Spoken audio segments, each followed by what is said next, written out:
Hey guys, Loot Wizard here with another video on Gems of War, and it is finally time for my Mythic Troop tier list. Now, I know you guys have been waiting a long time for this. It's been over a month since I said I was starting to work on this. I do apologize. I've been busy with work and real life and all that kind of stuff, so you probably noticed in general my videos haven't been coming out as quickly. So hopefully I will be able to start producing some more videos, like twice, 2 to 3 times a week, hopefully. We'll see. But here it is, my Mythic Troop tier list. One of the reasons also why it took me so long is that I was debating whether of making teams for each Mythic Troop and including them in this list. And then I asked that on, I don't know if it was last video I posted or the one before that. It was a week or two ago, and you guys... Most of you said I should show teams in individual videos after the tier list, so that's what I decided to do. And I didn't finish making teams for everything, but that was one of the things that was slowing me down as I came up with some teams for some of them, obviously the higher ranked mythics, and but I removed all that from this list because it's incomplete.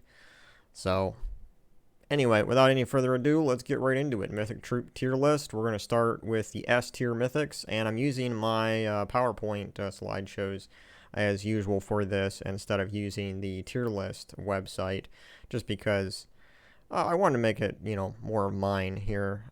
So bear with me as we go through. I'll be showing them individually instead of, dragging them up into a rank.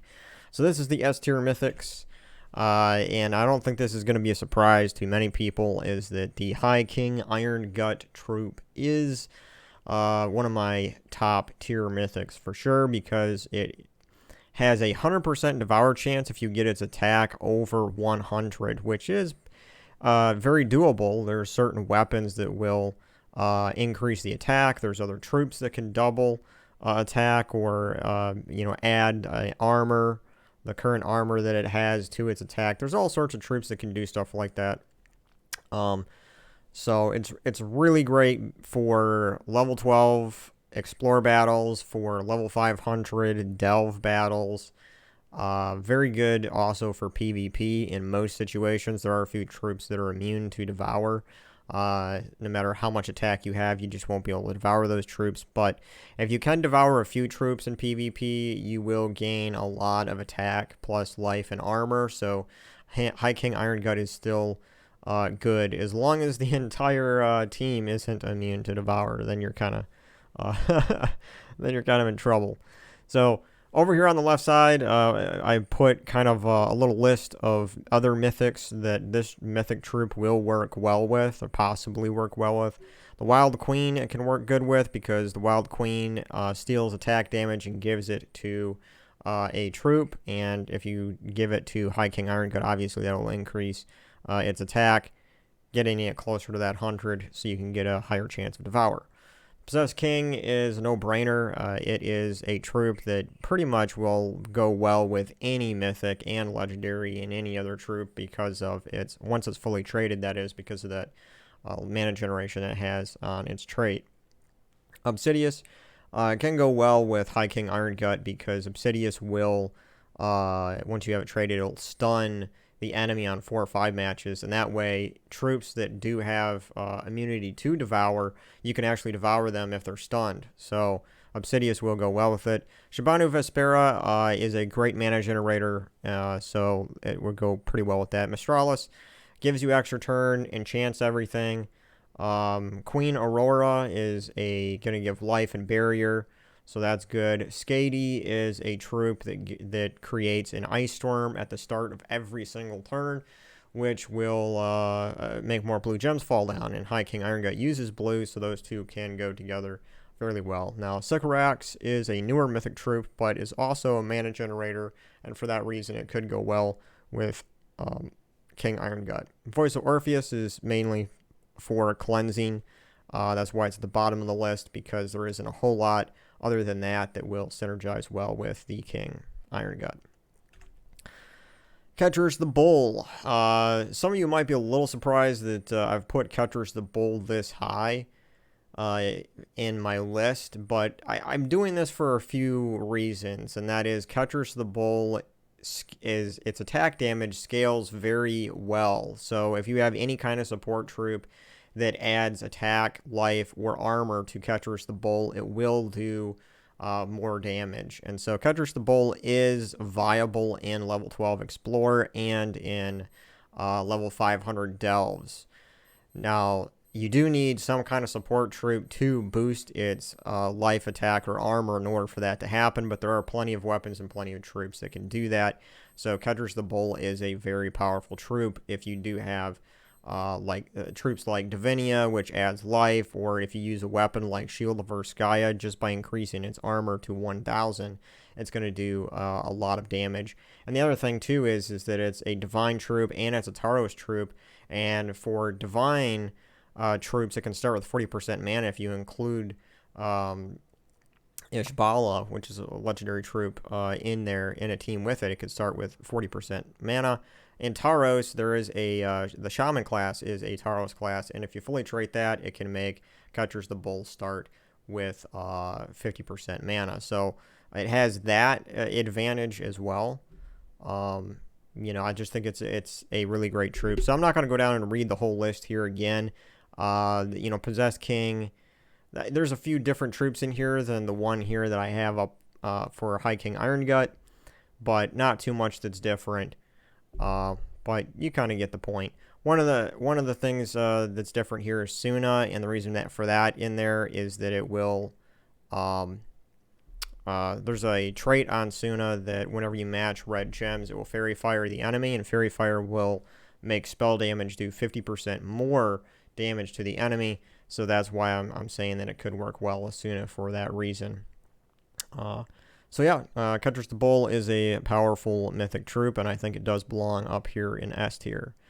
Now, the third one that I have in the S tier is Tina 9000. And this troop I have talked about before in other previous videos about how good I think it is. Now, I think this is one of the best troops for PvP and mid-range Explorer, and even Delves to a certain extent. Once you get up there, though, close to 150, 200 levels of Delves, you're going to struggle with Tina 9000, so that's why I put it lower than Ketras the Bull and High King Irongut. But it's still a fantastic troop, even though it came out I think it came out a year ago. So it's not like a really new mythic, and it's held its power pretty well over that course of time. Tina 9000 does true damage and to 3 random enemies, and then it will gain armor every time you cast it. So Tina 9000 works the best with mana generators, because the more you cast it, not only is the more damage that it's going to do, but it will gain more armor. So that's very important because it has a trait that will add 50% of armor to skull damage. So Tina 9000 is like one of those troops that you don't want to put at the top. You could, but I prefer putting Tina 9000 in the second spot because the way that I think about it is that if you cast it a couple of times, it's going to add that armor. And so then if you're usually the hero, I like to put my hero in the top spot most of the time. But if your hero dies and then Tina 9000 is there and it's already casted a few times, you're going to have high armor, and that armor's 50% of that armor is going to be added to skull damage. So that is kind of my strategy with that. But can it do level 500 delves? Not really. Can it do level 12 explore battles? Yeah, it can, but it's going to struggle. So there are some limitations to Tina 9000, and like I said, that's why it's not number one. But and you can pause the video here and look at the list of mythics I have on the side that it could work well with. And if I see any that is kind of unusual, I'll talk about it a little bit. But moving on here, I got to keep moving through these, otherwise this video is going to be like 2 hours. The Wild Queen is next in my S tier of mythics. The Wild Queen is one of my favorite mythic troops. I got it long time ago. It was one of the earlier mythics that I got, actually, and it did receive a buff because it didn't used to create as many skulls and green gems. So now it creates 22. I forget what the old number was. Trying to think. It might have been like 18. I don't know. But it was lower than 22. So as soon as they increased that, I started using it more, and it's just a fantastic troop. Now, if you combine the Wild Queen with something like the Essence of Evil Weapon or even a Mountain Crusher, it can be pretty deadly.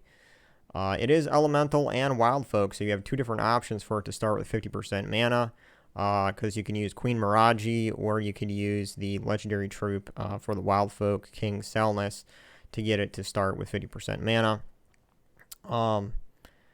So stealing attack is really great, because if you steal the attack from the first enemy, you're basically, if the skulls don't connect when it creates the mix of green and green gems and skulls, you're pretty safe if you keep stealing attack from that first enemy, because even if skulls don't connect for you, that enemy's going to do less damage or 0 damage to you with those skulls. So it really is a good troop. Now, is it viable in level 12 Explorer? It is, but I would say the High King Irongut and Ketras the Bull is better. But yes, it is. It is possible to do level 12 Explorer with it. I don't think it's the best option, but it can. As far as like level 500 Delves, not really. Can't really do that. It's a lot of times creating skulls is the most dangerous thing you can do at level 500 in Delves. Depends on your team, of course, but so I wouldn't recommend using it for that. But for PvP, for mid-range Explorer, and for a lot of sometimes events too, it's a great troop. So it's in my S tier, and of course this is all just my opinion on what I think of these troops. So the next S tier troop here, I don't even own yet. I'm getting close, but all the times that I've fought against Zuul'Goth, however you say this guy's name, I'm just going to call him Zuul. So all the times that I've fought Zuul, it's been hard to win. And I have a lot of good troops, a lot of good weapons, and Zuul is a very powerful enemy. It does have a high mana cost of 32, but it will do lethal damage. It'll instantly kill. The only problem is that Zuul is hard to get. You have to save all of your Ascension orbs, and then you have to craft in the Soul Forge orbs of power, and you need 8 orbs of power in order to craft Zuul. So he is very hard to get, but very, very powerful. And he's still a mythic troop, so I feel like I have to include him in the list. But definitely, I think it belongs in S tier, because every time I see a team with Zuul in it, I'm like, oh no, this is gonna be, nasty. It's a tough troop to beat sometimes. So now, is Zuul level 12 Explorer viable? Yeah, because it can instantly kill. And in level 500 Delves, is it viable? Possibly, because it can kill any enemy. I mean, there's really no enemy troop that's immune to lethal damage in those events, except for like the raid boss during raid events and the tower siege troops and stuff like that. But for Delves, you're dealing with normal troops. I don't think any of those are immune to lethal damage. So yeah, I think Zuul belongs in the S tier. So that's really my top 5 mythic troops in the S tier. So now we're moving on to A tier mythic troops. Let me switch the slide here. A tier mythics. And yes, a lot of you are probably gonna rage in the comments, and that's fine.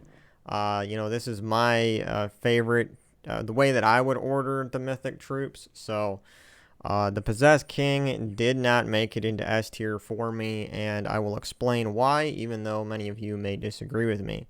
In my personal experience, the Possessed King, I use him for the passive mana generation in its trait. Explode 2 random gems on a 4 or 5 gem match.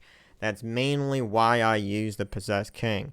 Yes, it goes well with just about any team, and it makes usually it makes any team better, but it can work against you, and that's one of the things that I don't like about the Possessed King. It does damage to all enemies, but doing damage to all enemies is nothing unique.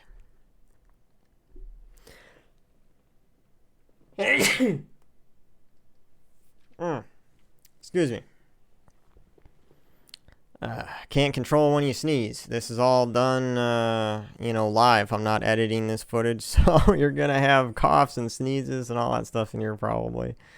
Anyway, back to the Possessed King, explaining why. There are 3 separate chances, 3 separate 20% chances to transform a random enemy into a demon.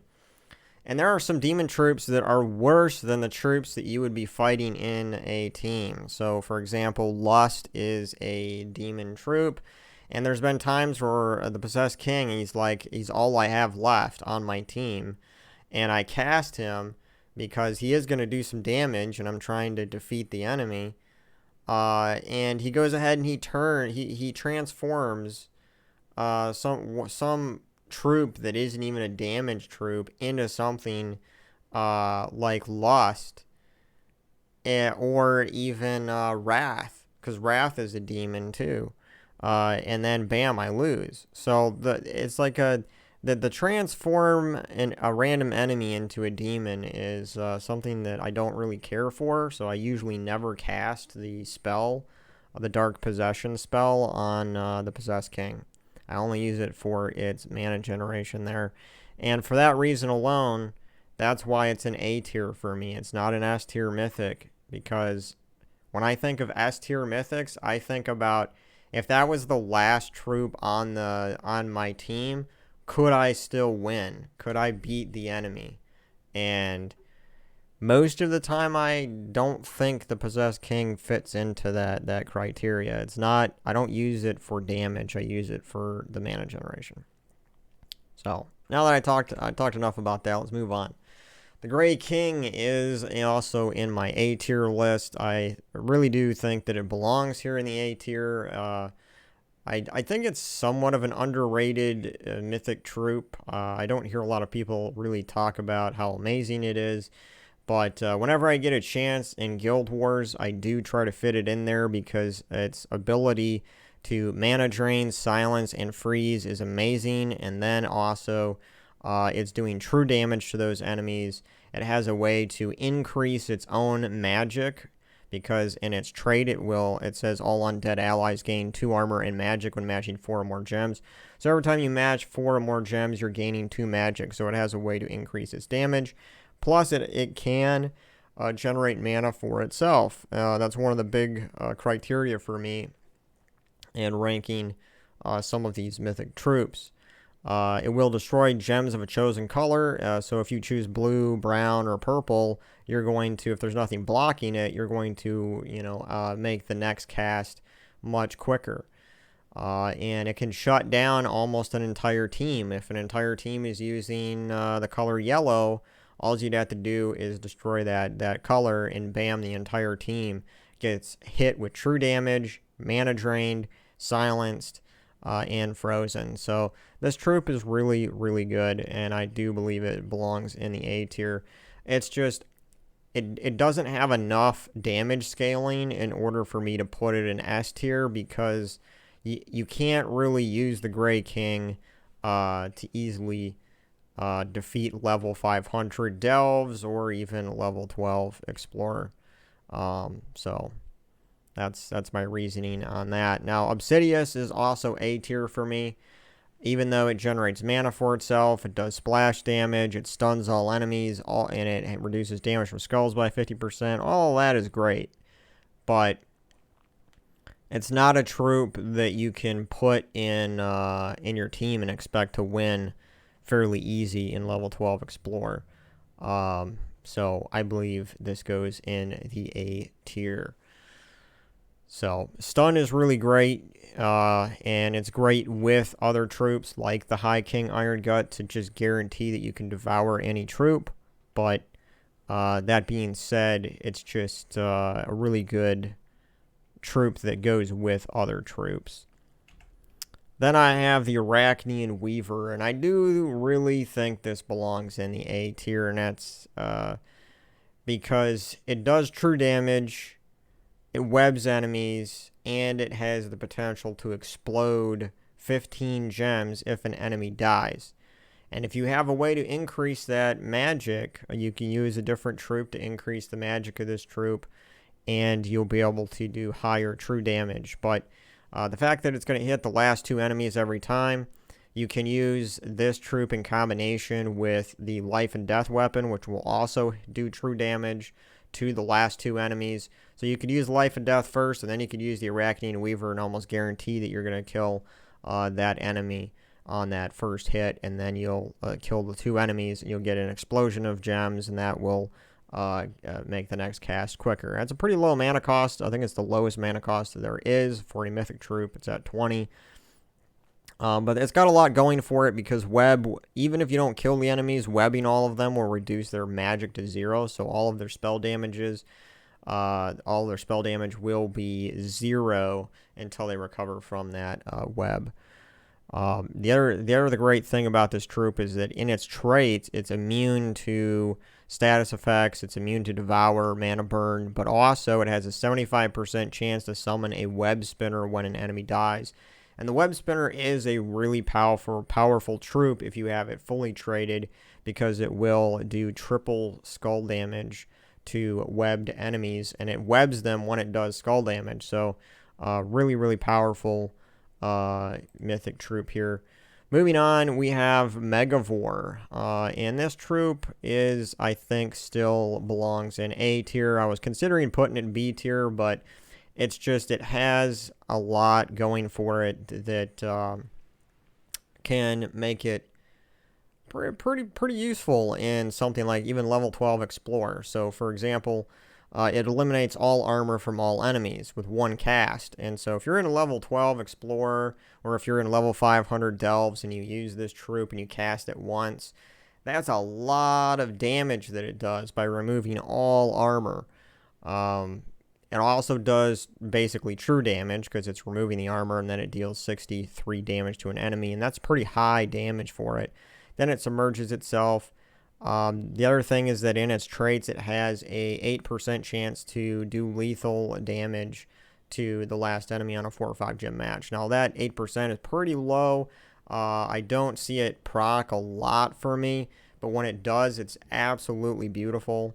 It doesn't matter how much health that enemy has. I've used Megavore in Delves before, and it's a beautiful thing when you do 4 or 5 match, and bam, it just instantly kills the last enemy that had like 400 life and armor.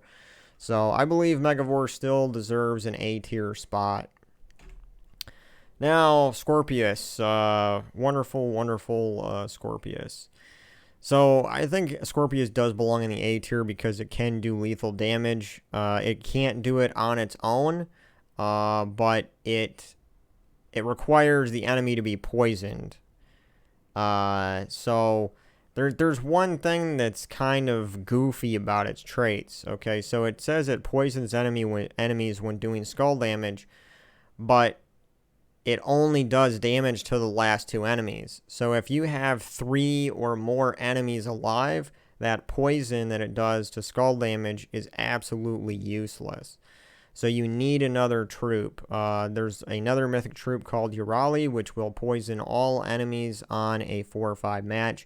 And that's usually the combination that you see used is Scorpius with Euryali. But you can, of course, use some other troop that does poison the enemy, especially those last 2 enemies, and then you'll be able to do lethal damage with it. And I think that is a powerful ability in PvP, explore battles, even delves. So I think it deserves A tier. But it needs that poison coming from something else. That's why I put it further down in the A tier list, but I still think that it deserves A tier. And the fact that it's impervious, it's immune to all status effects, devour, all that stuff, is great. So, now, Aquaticus does make it into A tier for me. Aquaticus, I think, is a pretty good troop. I don't think it's like high-level delve worthy or even high-level explore worthy, but it's certainly a great troop in PvP and just kind of like general lower to mid-range explore battles. You just want to farm some resources. Aquaticus is kind of like Infernus, but I think it's a little bit better than Infernus. It does light splash damage to 3 random enemies, and then it will explode half the blue gems on the board. Aquaticus, in my opinion, works the best if you have an ice storm, which you can get from Skadi, or you can get it from weapons like Jar of Eyes, or you could use Lyriza, which is a underworld legendary troop, which gives you a Madness Storm, which is a combination of purple and blue. But having some kind of storm like that going on for blue is very important with Aquaticus because it will explode half the blue gems on the board, and that combination is fantastic. Now, the other thing that's great is that every 4 match that occurs, it will submerge all allies. And so this troop right here is an excellent counter for troops that loop, like Gobtraffle, the Queen Beatrix, those types of troops that constantly do damage to all enemies and then create gems, and it loops like that. Aquaticus is a fantastic counter for that, absolutely. I've been using Aquaticus to counter those teams, and it's been beautiful. I've just sat there and watched for like a whole minute of Gobtraffle casting and looping and doing 0 damage to me. It's really fun. So Aquaticus, I think, is A tier. So very good. Now, Pharos Ra, I probably would get a lot of hate comments from you guys if I didn't include Pharos Ra in the A tier, simply because it is the absolutely the king of souls. So, yes, you can farm souls with just the Dragon Soul and other soul troops, but this is absolutely the best way to get souls in the game. And we all know that souls are one of the most important resources in the game, because without souls, you won't be able to level up your troops. And leveling up your troops and your hero classes is very important for, gaining more stats to them, and also empowering your kingdoms, increasing your kingdoms. Power levels, all of that takes souls, so it's really important for you to be able to progress in the game, and for that reason alone, I think it belongs in A tier. But besides that, it actually does do a significant amount of damage. As you can see, it says that it will do damage boosted by your current souls. Now, I don't have the boost ratio on here, but it is a 1-to-1 ratio, and that means that if you have a maximum of like 200 souls, it will be doing over 200 damage to the enemy per hit, which is pretty amazing damage, I will say. So I think it belongs here in the A tier. Now we have Shahbanu Vespera, and some of you might disagree with me that you probably think this troop might deserve a higher spot, but I'm still putting it in the A tier. One of the reasons why is because yes, Shahbanu Vespera has a lot of good looping potential, and it can also increase the skills on an ally, but Shahbanu Vespera doesn't do really any damage on its own. So, and if you screw up, not you, but if the troop generates gems in the wrong order and you don't get a guaranteed extra turn, that could be your downfall. So it's a little bit of a touch and go with Shahbanu Vespera, although it is a very powerful troop in the right team combination. Especially one of the things that makes it really powerful is, as you can see, it has 3 different colors of its own: blue, purple, and yellow. So, for example, if you use a team that's centered around all yellow or all purple or all blue, Shahbanu Vespera can really get a lot of extra turns and empower your troops to insane levels. It takes a long time though, which is one of the reasons I put it at a lower ranking in the A tier, is that sometimes, it'll take you like 2-3 minutes of looping in order to get your skills high enough in order to delete the enemy team. But it's still still a powerful troop, so I'm going to put it here towards the bottom of my A tier list. So moving on to the B tier. What kind of mythics are in this B tier? And Infernus is at the top of B tier for me. Now, I debated where I should put Infernus. I really did. I thought about it for like a week or two among other mythics. So, I went back and forth on where I should place some of these troops many different times. So this is just where they all fell when I was moving them around. And Infernus, although it's good, it's not...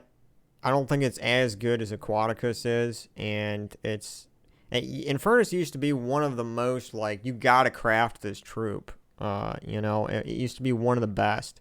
But that was way back before we had things like Arachnaean Weaver, before we had Aquaticus, before we had Tina 9000.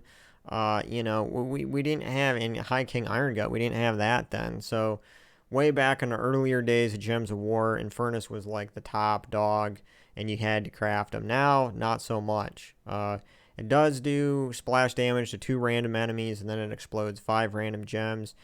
So it's okay, but it's not like you gotta have Infernus. So it still works pretty good in Divine teams. And you can mix it in with other teams too, but I just have found its damage lacking quite a bit in the recent months that I've used it here and there. So it's at the top of my B tier list. That's where it is for now. And right under it, I have Suna. And Suna actually has a lot of scaling potential with its damage because it steals life, but it also steals 8 magic. And as every time you cast it, it's going to steal more life the next time that you cast it. It has also Fairy Fire, a random enemy on matching red gems, which means it's going to do 50% more spell damage to the enemy. But yeah, if you cast Suna enough times, it can reach a level where you're stealing hundreds of life every single cast. So is it level 12 Explore viable? Yeah. Is it level 500 Delve viable? Possibly. But it just takes a long time to wind up to that point. You have to have enough other protection with support troops or a weapon that's going to shield it, give it barrier, all kinds of stuff in order for it to survive that long. So it's a good troop, but it takes a while to get powered up to the point where it's really dangerous. And that's why it's in my B tier. And then we have Phoencia. Now this was one of my favorite mythic troops for probably half a year. Like after it came out, I distinctly remember that Phoencia came out in January. I think it was the mythic that came out right after High King Irongut. And I just fell in love with Phoencia because we also had the Sunspear class came out right before that, and you can get a Firestorm every single turn with that class. And so as you can see in its ability, it says if there's a Firestorm, deal double damage. So I had a team going where I was doing 60 to 80 damage to all enemies with Phoencia, and it was just awesome. I loved it. But so many other troops and so many other things and weapons have come out since then, because this was before Life and Death was was released. This was before, I think this was even before Reflect and Bless and a lot of those things came out. So a lot has changed since Phoencia came out, and even though it's still good for some things, it's just it's okay. It's like an average mythic at this point, and it makes me a little sad that I don't use it as much as I used to, but that's just the way the damage is on it. It's one of the highest damage to all enemy troops in the game, but it does need that Firestorm to make that happen. Moving on here, Champion of Anu is in the B tier. It does do a lot of good things, but it's also a really slow troop to get powered up. It has no mana generation on its own. It's more of a disruptor troop than anything. But if you're having a lot of trouble with submerged troops, it can be a good troop for dealing with some of the submerged enemies, because it doesn't, even though it has kind of like a damage all type of damage, it's not really. You can choose which troop to do damage to, and then it'll do damage to all of them below it. It also does silence and stun, and it drains mana if they don't have immunity to any of those things. So it's a powerful troop, but it's just like average. It's not something that I go to immediately to build a team for. Then I have Mistralus. Now Mistralus is, in my opinion, a decent troop. That's why it's in B tier. It's certainly not a C or a F tier, but it's just, it works good in some teams, but I feel like it doesn't, it's just not a troop that I would pull for, that I would think of to make a team right away. If I'm like, oh, hey, I want to do level 12 explore battles, or, I want to go in and use a team that can defeat most of the PvP teams that I'm going to fight against, Mistralus really wouldn't be like the first one I'd think to grab for. But it does offer some things here. It does have a potential to do 4 splash damage to 4 random enemies, the potential for that, or it could just do 1 enemy. But it jumbles the board and gains an extra turn. So extra turn can be pretty powerful, because that gives you the ability to, and then with the jumbling the board, it could move the gems in a way where you could actually get another extra turn on top of the extra turn if there's a 4 match available. But it enchants all allies in a 4 or 5 gem match, which that can be very useful as well. So it's kind of just, an average mythic troop here.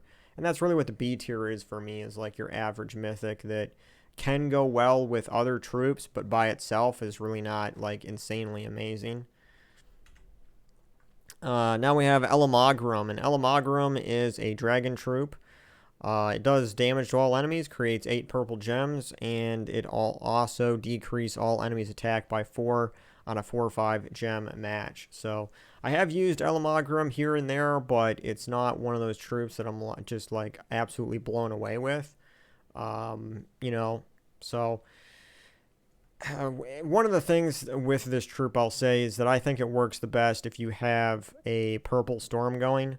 So I would try to use this troop with, you could even do it with a Mountain Crusher, or you could use a Sun Spear to get that red storm going. But purple storms, you're gonna want to use Umberwolf or La Raza.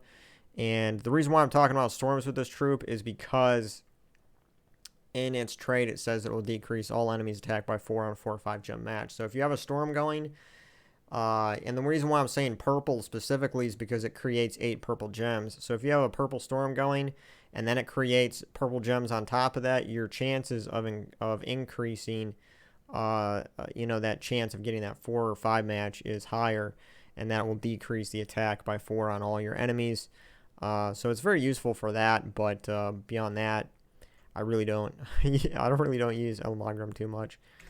Moving on here, this might surprise some of you, but Xathenos is B tier mythic for me. It does steal life from an enemy, which is basically true damage, and then it will steal half the magic of that enemy, which reduces its spell damage, should reduce its spell damage by nearly half. And that if the enemy dies, it will summon 1 to 3 random undead. And there are some really good undead troops, like the Grey King, to name one. So I have used this troop to do level 12 explore battles. It's a little bit slow. It's definitely slower than High King Irongut or Ketras the Bull, but it is possible to do level 12 explore battles with this. So no mana generation on its own. You do have to use a different troop for that. But I do think it belongs at least in B tier as a mythic troop. And then Euryali.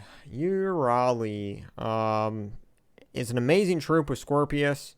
Other than that, it's average. It does true damage to all enemies, boosted by Naga and undead allies. Then it summons a Bone Naga.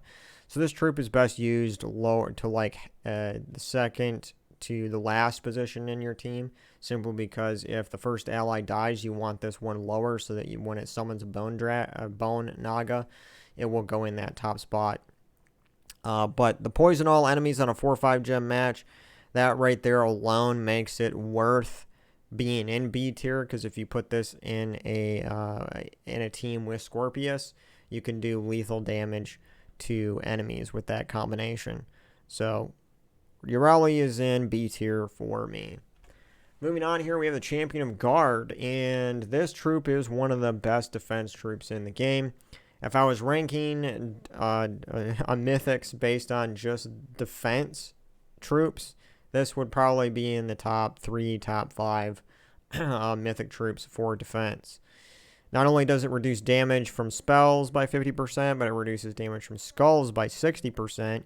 It adds 1 to all of its stats every single turn, because it is a red troop, and it's giving all those stats to red allies. On top of that, when it casts its spell, Mythic Defense, it gains like 60 armor, and then if there's 13 or more skulls, give double the armor, so it has potential to do even more than that. Then create a mix of 22 blue and red gems, so it has the potential to actually generate mana for itself. So that's why this is a B tier for me, because it's just an amazing defensive troop. Amazing. Moving on here to Gaard's Avatar.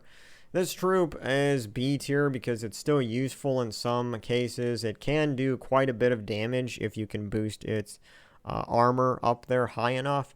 And with a weapon like the Shield of Urskaya, you can go ahead and boost that armor up there pretty quickly in things like Delves.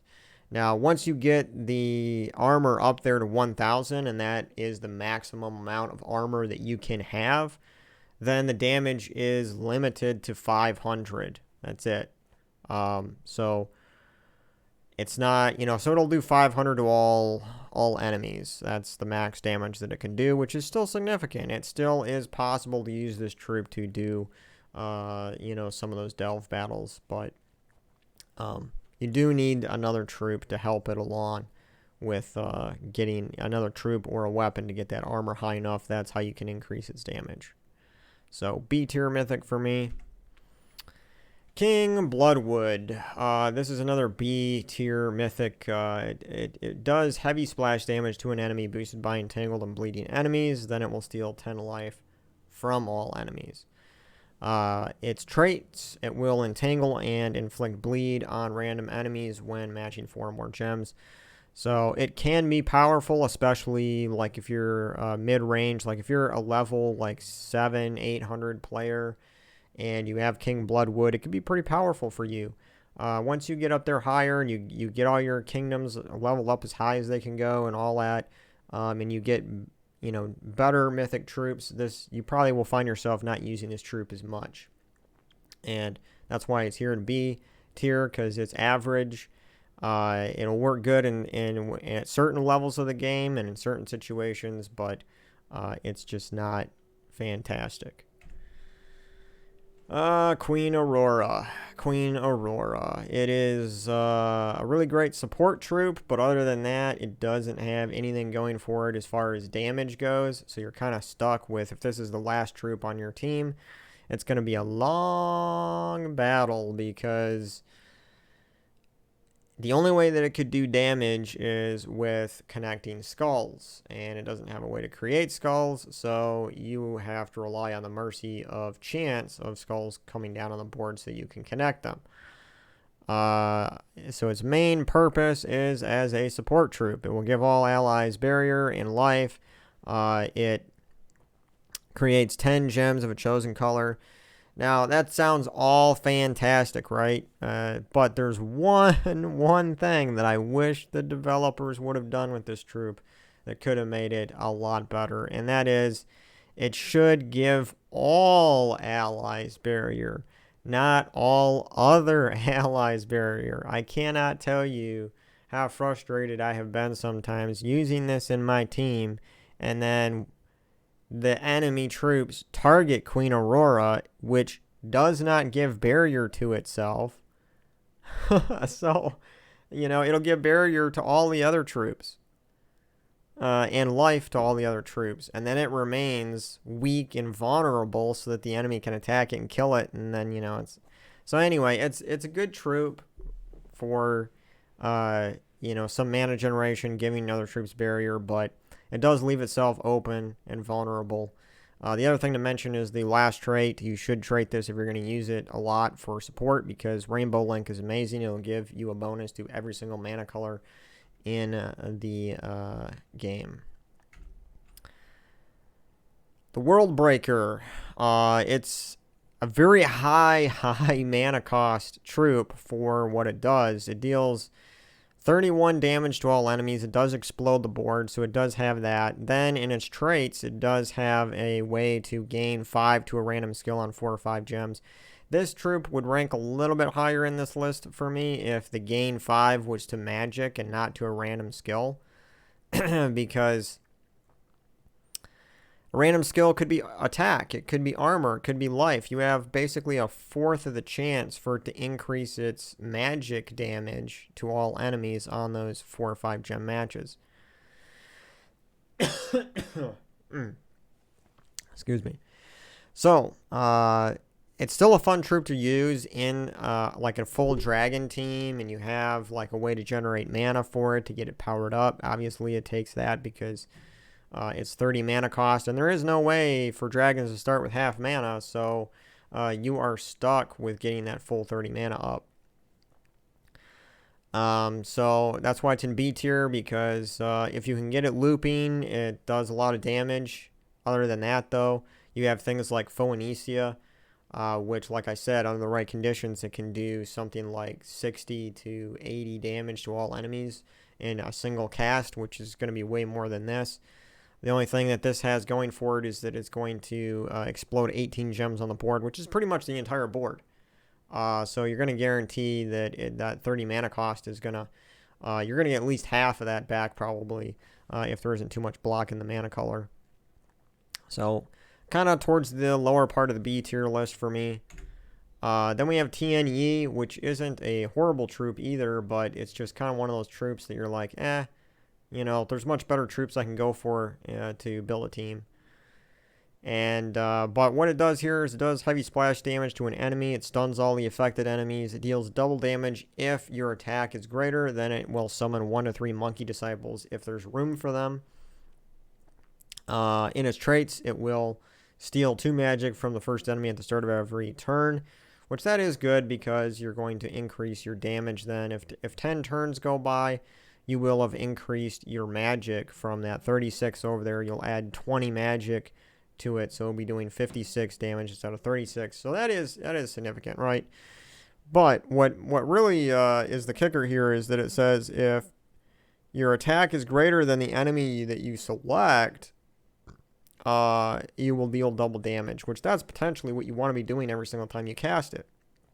Now, the problem with that is that there's no way for you to increase your attack damage on this troop at all. There's just no way here. So you have to use another troop or a weapon in order to increase its attack. And even then, it's like you're going to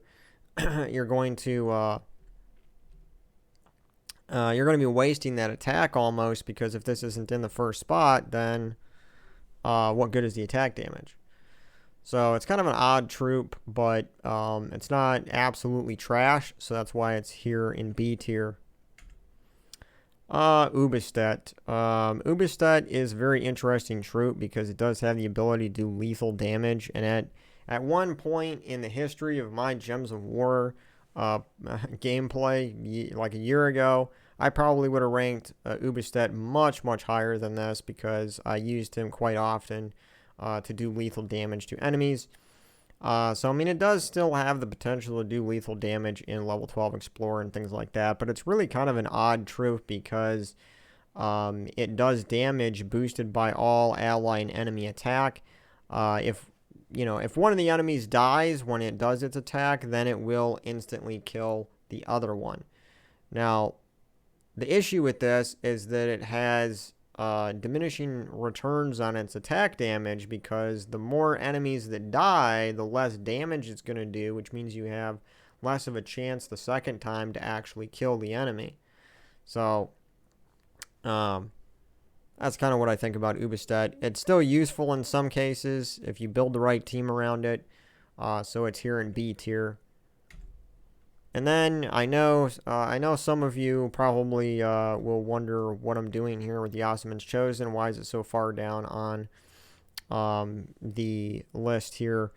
And it is a good troop for looping, but I feel like we have the King Gobtraffle and we have Queen Beatrix, which does looping much better than Yasmine's Chosen. I know those aren't Mythic troops, but I'm thinking about also, when I'm doing this tier list on Mythics, I'm thinking about what other Mythics and what some of the legendaries in the game can do better than some of these Mythic troops.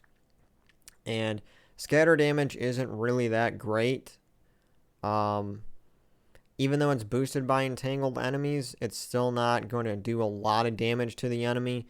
The only way that you're going to do a lot of damage with Yasmine's Chosen is if you can get the looping going. Now, it does create 10 green gems instead of like 6 or 8, which is good, but I don't think it's enough. To make Yasmine's Chosen really powerful, I think it should do something like create 15 or 16 green gems, because you really want to be able to get that 4 or 5 match when you create those green gems. And chances are, like, if you're unlucky and you get a board that's primarily yellow and red and brown, and you only got like 3 green gems on the board, and then it creates 10 green gems, chances are you won't even get a 3 match connect out of that. And so you really need quite a few green gems on the board when you're using this. And currently in the game, we have no class, we have no troop that gives us a Leaf Storm at the start of every turn. If we had that, I might rank this troop higher, but we don't. We don't have that yet. We just have a couple of troops that will summon a Life Storm whenever they cast their spell, but that's not as good as every single turn. So, yeah, the Entangle does help, and it will entangle a random enemy when matching green gems. But in my opinion, the Entangle would be so much better. That Wild Vines ability here on its last trait, that would be so much better if it said it will entangle the first enemy when matching green gems, because that's really the only thing that matters when Entangle is being talked about. Because the bottom 3 troops in your team or in the enemy team, it doesn't matter how much attack damage they have. They can't do attack damage to you until that top troop dies. So the only thing that matters with Entangle is that top troop is entangled, and with Yasmine's Chosen, unless it's doing a random enemy, which means that you might not entangle that first enemy before it gets off like a Doom Skull 4 match, and bam, your hero is dead, or this troop is dead if it's in the top spot. So there's a little bit of things there that I don't feel like they really thought out some of the abilities on it, even though it should have some of that, because it's a Mythic troop. I mean, let's be honest, some of these Mythics aren't that great. There's some legendary troops that I scratch my head and I'm like, this thing's better than like half the Mythics, and it makes me wonder why the developers are making some legendary troops more powerful than some of these Mythic troops. It's a little bit odd to me, but that being said, Yasmine's Chosen, I think, still deserves at least B tier, because it does have some potential for looping. If you do get that looping going, it can be pretty dangerous, and it still has the potential to entangle the first enemy, which is useful in some cases. Moving on here, I believe this is the last one of the B tier. I could be wrong. We'll find out. But this is a new mythic troop. This was the last one that came out. Sycorax is really just like a troll that has double the mana cost, and it gives you the freedom to choose any color of gem to double on the board.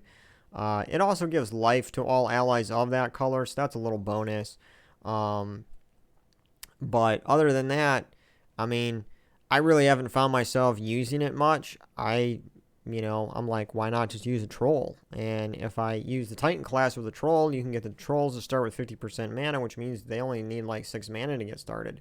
This thing needs 25, so, maybe I just haven't used it as much to see how powerful it is, but for right now, this is going to be at the end, lower part of B tier, probably about the last troop in this tier for me. Now, this is end of June 2020. I'm doing this mythic tier list. Maybe I'll do another one in 6 months, and some of the order of these troops will be different. Who knows?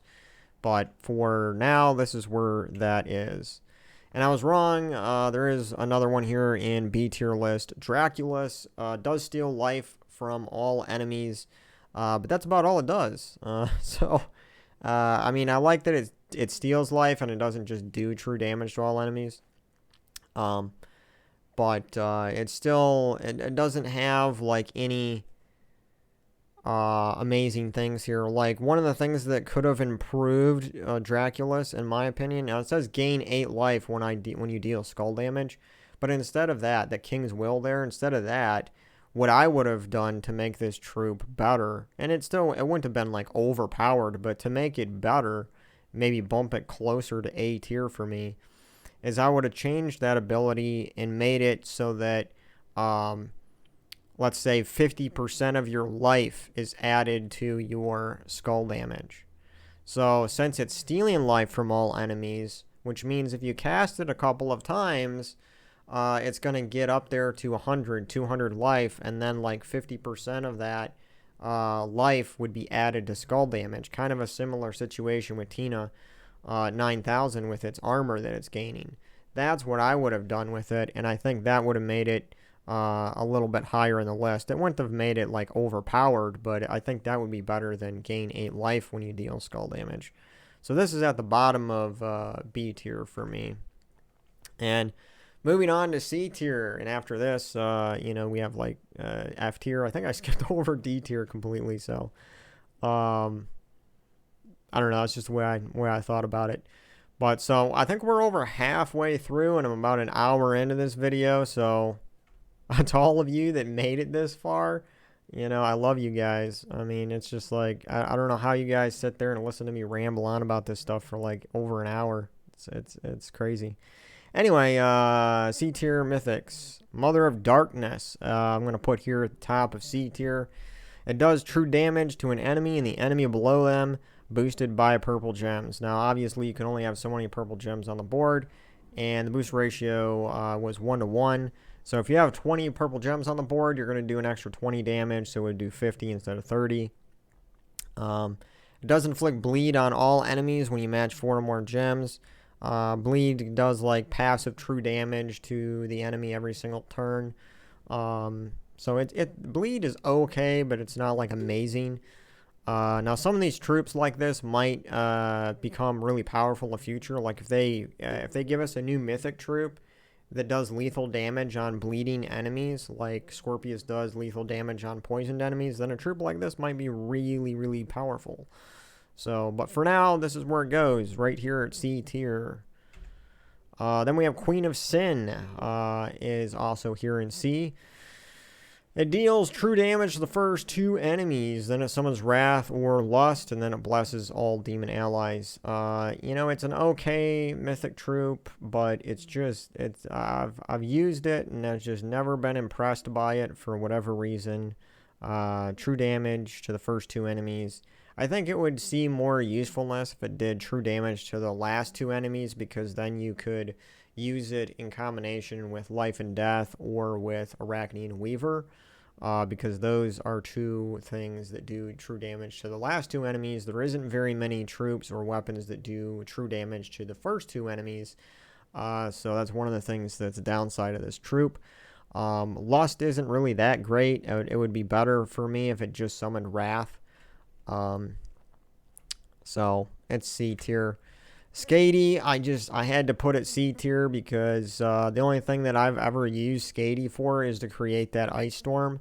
And now you can get a Madness Storm with that legendary troop, Laraiza, in the Underworld, which almost replaces this troop for me.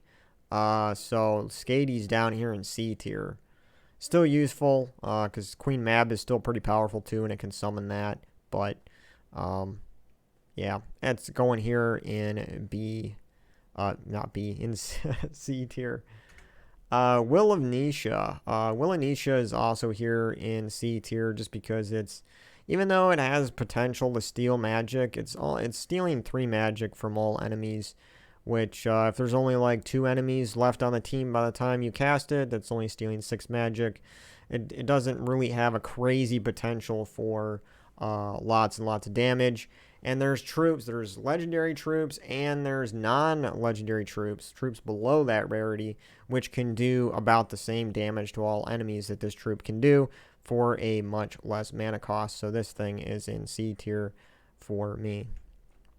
Umenath. Umenath is a weird troop. It does a lot of damage for skull damage, but it only has a 20% chance to dodge skull damage. It's just all around a weird troop.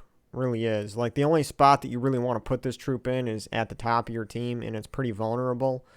So it's here in C tier for me.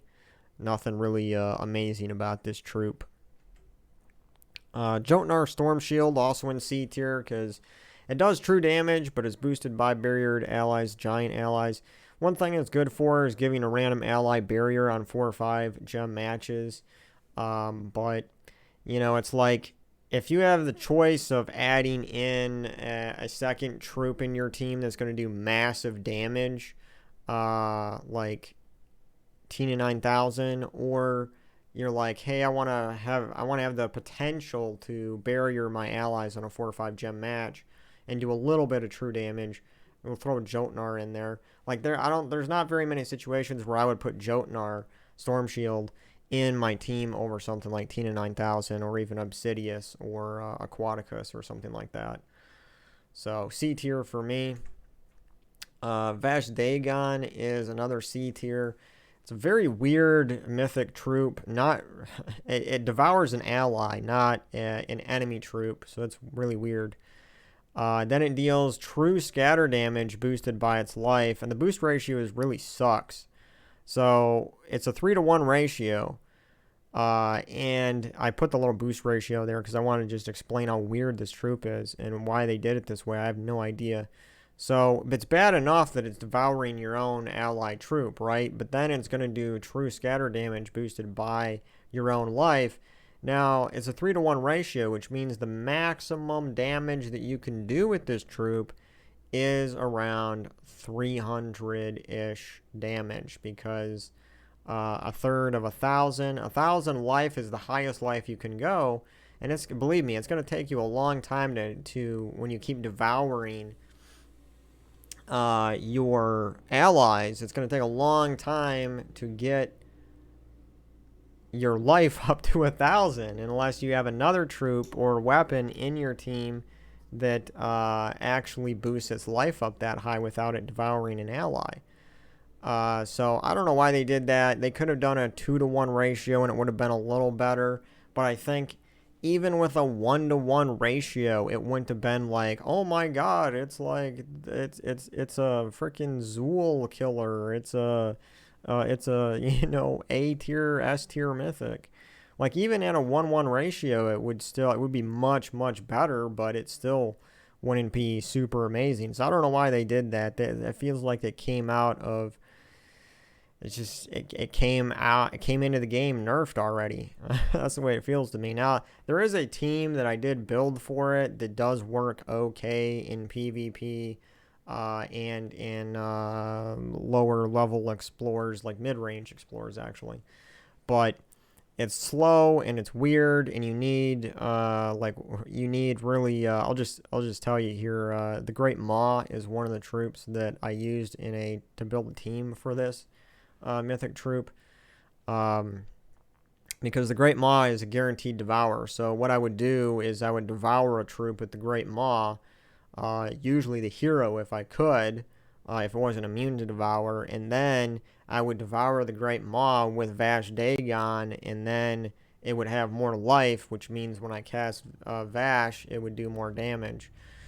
Now, the only other redeeming thing that this thing has that made me put it in C tier instead of F tier is that its final trait, it will curse a random enemy when matching a brown gem. So if you use this troop with High King Irongut in a delve, it can be useful because curse. Now let's say you use Mountain Crusher, you're getting those constant dust storms, and High King Irongut gets powered up, but you devoured everything, and there's that 1 or 2 troops that are immune to devour, and you're like, well, how do I can't, I need to devour these troops. Well, if you have Vash'Dagon in that team and it's fully traded, it will curse those enemies on brown matches, and you will be able to devour troops when they're cursed, even if they're immune to devour. So that's one of the reasons why Vash is in C tier for me, because it does have that little bit of usefulness. Other than that, it would have been an F tier. Stonehammer is towards the bottom here of C tier. It'll stun and burn all enemies, create a mix of 22 red and brown gems, gain 29 life. It's one of the best defensive troops in the game because it is immune to Death Mark and Devour. It reduces damage from skulls by 80%. And the fact that it's immune to stun means that if it's up against a troop like Obsidius, it's not going to be able to get stunned, and you'll always have that reduction from skulls by 80%, which is pretty amazing. But that being said, it has no way to do damage other than connecting skulls, and it has no way to create skulls on its own. So for that reason, it's here in C tier. Voice of Orpheus is also C tier for me. It'll deal 31 damage to an enemy boosted by all ally mana, and so it's going to do more damage if your entire team is all built of mythics, because your mana is going to be higher with mythic troops. It will cleanse all allies when you cast it. It will then give all other allies 5 mana, which if you're trying to get the most damage out of this troop, and you're using all mythics, chances are, mythics start at 20 mana. Giving all other allies 5 mana isn't really that much. It does have a cleanse all allies when matching yellow gems in its traits. So if you just want to cleanse, that's that. This troop is really good for cleansing on those yellow matches. But again, I think a troop like Divinia is a very good substitute for Voice of Orpheus.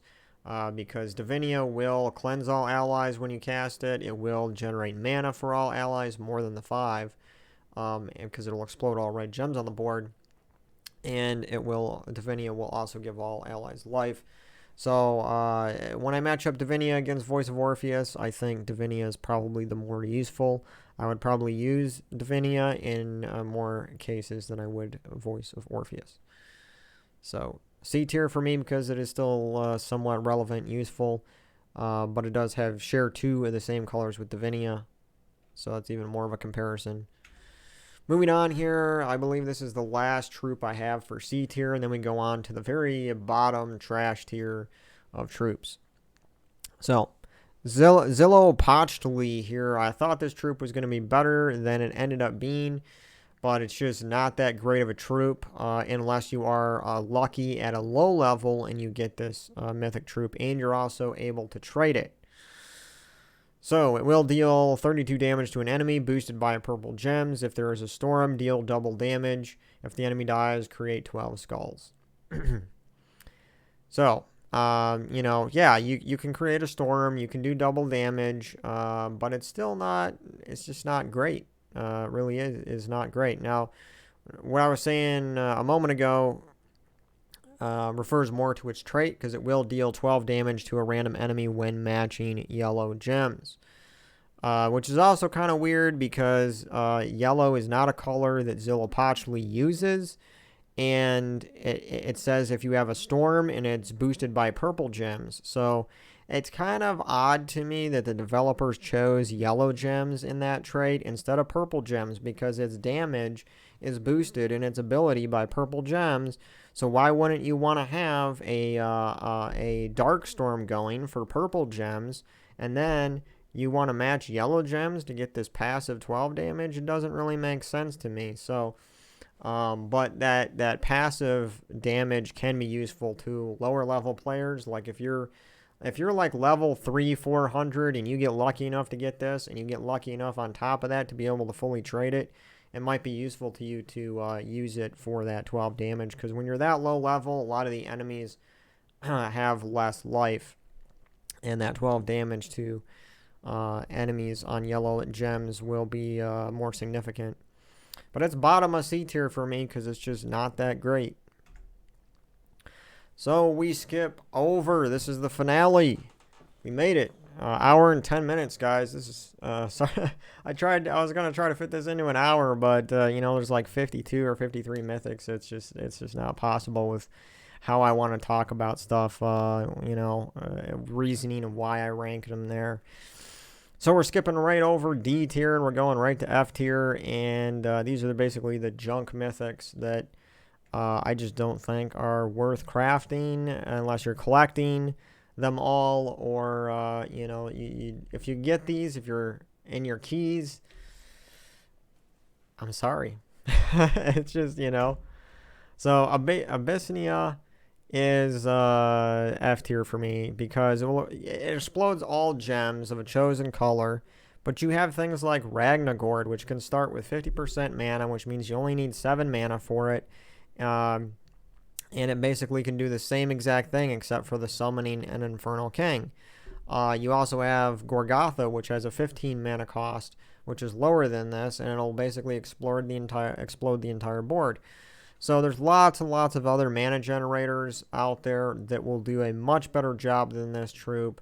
I don't think I've ever used this mythic troop. Well, probably once or twice, but it's just not worth. Don't craft this troop if you're, you know, thinking, oh yeah, okay, that, you know, I'm gonna craft this one because it's gonna be really good, exploding all gems. No, there's much cheaper options than this one. Famine.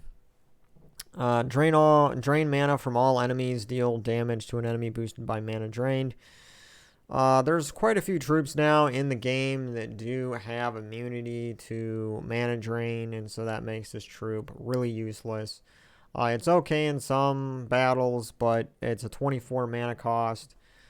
And it doesn't even do like really an insane amount of damage, so it's just not great. Shade of Zorn deals 33 damage to an enemy boosted by red allies and skulls. If the enemy dies, summon 2 Fists of Zorn. It gain 4 mana when it takes damage. Its last trait. I honestly don't know why. You know, the creators of this game must have something against orcs. You know, they must be like, you know, orcs just suck. Because this is the second mythic troop that came out, and it's bad. And the first mythic troop the first orc mythic troop that came out is like the worst mythic troop in the game. I'm not kidding. It's horrible. So this one's really bad too. Don't craft it unless you're collecting. Death, I actually don't own this troop yet. It's one of the few that I don't own, but Death Mark in dealing scatter damage is not like super powerful.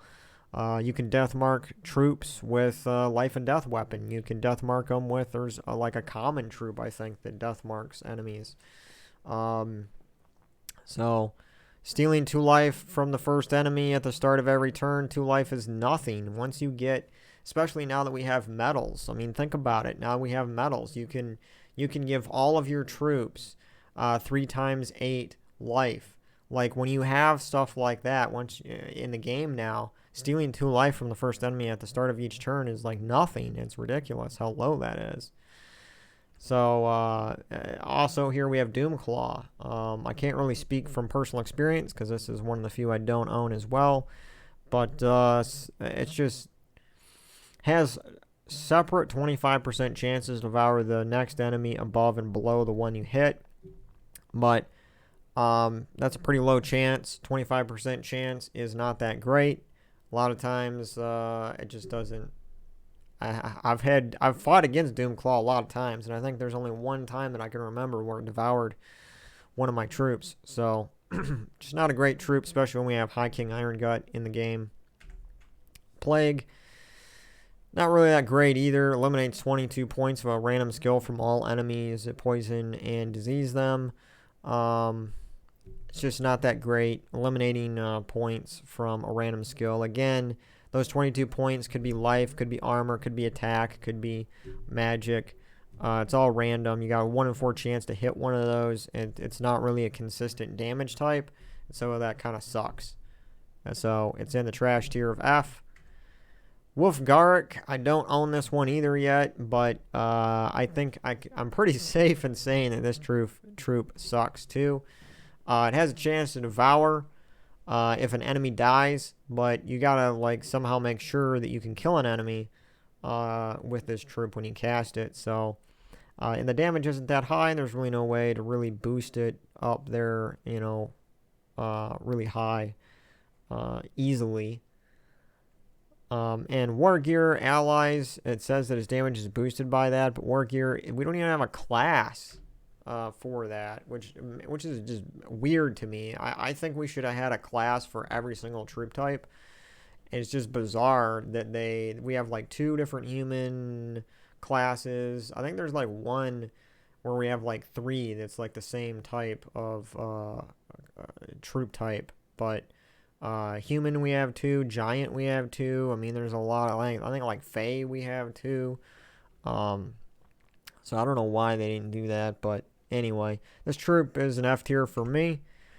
War is same situation here. It's just not that great. Burn all enemies. It deals 23 damage to an enemy boosted by your attack. Gain an extra turn if the enemy dies. Gain 3 attack at the start of each turn. I mean, it's just not amazing for a mythic. I would expect to see abilities like this and traits like this on like a lower end legendary troop. So this is F tier for me.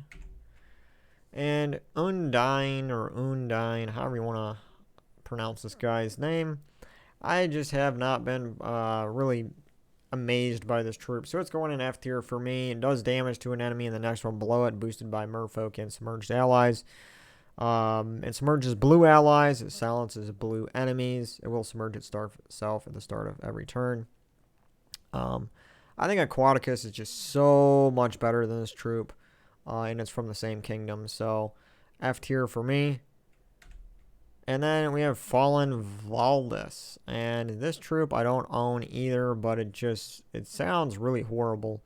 I don't see anybody ever use it, so I think I'm safe putting it here in F tier, right? It does damage to all enemies, then it explodes 3 Doom Skulls boosted by divine enemies, then it silences divine enemies.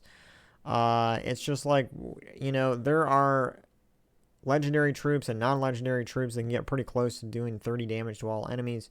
And there's no way to even create a Doomstorm. Well, there's a couple of classes that create a Doomstorm at the start of your turn, but other than that, there's really, it's hard to guarantee that you can have Doom Skulls on the board for it to explode 3 of them. So it's just really a weird ability. I mean, it's really weird. So F tier for this one. And then finally we have probably the worst mythic troop of all time. And well, I don't know if it's of all time, but it's certainly very, very bad. And believe it or not, this was the first Mythic troop that I got. I was opening gem keys. I think I was like level like 700 or so. It took me a while to get my first Mythic troop on my main account. And I saw that color pop up, and I was like all excited. I didn't know much about the troops yet, and I was like, oh yeah, I finally got a Mythic, yeah. And then come to find out, it's so horrible. It's one of the worst Mythics. So it deals damage to an enemy boosted by all allies and enemies killed. That damage is like an extra 15 damage for every ally that dies, which really is nothing when you consider how high a lot of the armor and life is, not just now because of metals, but also because of these modes that they've given us, like Delves and level 12 Explore battles. It's just useless in all of them. And if you use this in PvP, it's pretty useless as well. So it's right here in F tier. And that is the end, guys. We made it. An hour and 20 minutes. We made it all the way through this tier list. So for whatever it's worth, I hope you guys, really enjoyed this. If you watched through all of this, you guys are amazing for sitting down and listening and watching all the way through this whole list. So yeah, I mean, I'm sure you guys were probably going to disagree with me on some of these troops, and that's fine. If you, everybody has their own opinions and experiences with some of these troops, and I'd love to hear about it. You can post in the comment section what troops you think should be ranked higher than I did or lower than I did.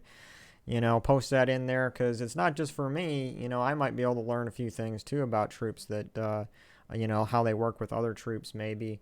But not just for me, but for everybody else that's watching these videos on my channel.